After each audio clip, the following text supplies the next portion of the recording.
ನಮಸ್ತೆ ಗೆಳೆಯರೇ, ಕಾಯಕ ಕನ್ನಡ ಯೂಟ್ಯೂಬ್ ಚಾನಲ್ಗೆ ಸ್ವಾಗತ. ರಾಜ್ಯದಲ್ಲಿ ನೇಮಕಾತಿಗಳ ಸುಗ್ಗಿ ಕಾಲ 2026ಕ್ಕೆ ಉದ್ಯೋಗ ಸಂಭ್ರಮ. ಎಲ್ಲವೂ ಸರ್ಕಾರದ ಯೋಜನೆಯಂತೆ ನಡೆದರೆ 2026ನೇ ವರ್ಷದಲ್ಲಿ ಆರಂಭದಲ್ಲಿಯೇ 24,300 ಹುದ್ದೆಗಳ ಭರ್ತಿಗೆ ಆಗುವುದು ಖಚಿತ. ಈ ಕುರಿತು ಬೆಳಗಾವಿ ಅಧಿವೇಶನದಲ್ಲಿ ತಿಳಿಸಿದ್ದಾರೆ.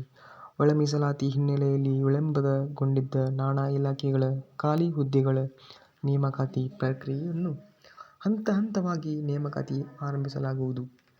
ರಾಜ್ಯದಲ್ಲಿ 2,84,881 ಹುದ್ದೆಗಳು ಖಾಲಿ ಇವೆ. ಅದರಲ್ಲಿ ಮೊದಲು 2,400 ಹುದ್ದೆಗಳ ಭರ್ತಿಗೆ ಆರ್ಥಿಕ ಇಲಾಖೆ ಅನುಮೋದನೆ ನೀಡಿದೆ.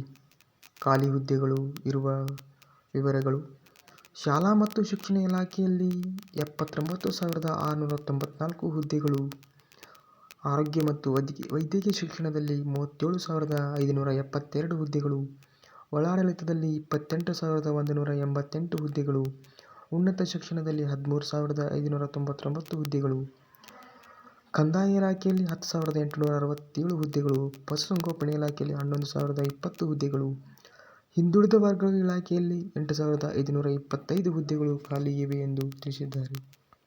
ನಾನಾ ಇಲಾಖೆಗಳಲ್ಲಿ ಖಾಲಿ ಇರುವ ಹುದ್ದೆಗಳನ್ನು 2026ಕ್ಕೆ ಉದ್ಯೋಗ ಸಂಭ್ರಮ.